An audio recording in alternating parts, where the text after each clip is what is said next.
is repressed memory, is it a real neurological phenomenon, or is it something else? So generally, it is real most of the time. The problem is it's fragile and it's very vulnerable to suggestion.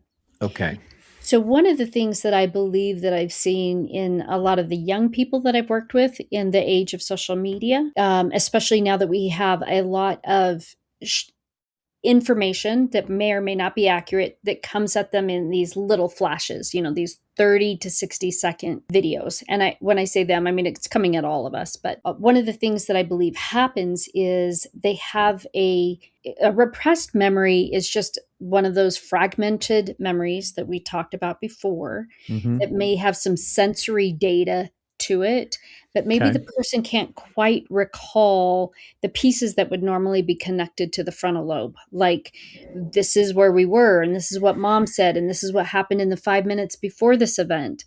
Mm-hmm. And so they have something that's like a very smudgy thumbprint that cannot be made out. But what will happen is somebody will say, if you feel this way, you were probably abused by your parent. And they go, Right.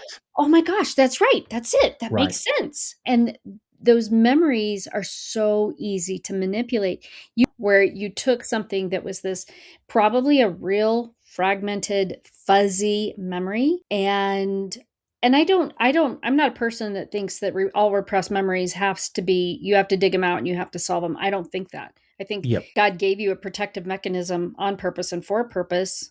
Let it stay smudgy and over there. You don't need to dig it out. Mm-hmm. But, with the younger the person it is, I believe the more fragile they are.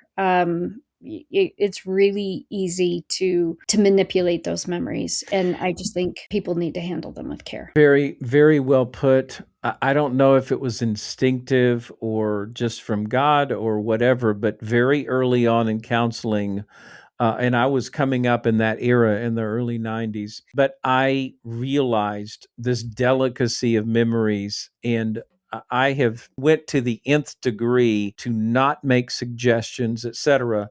And akin to what you say, if I tell people we're not going to go on wild goose chases searching for things.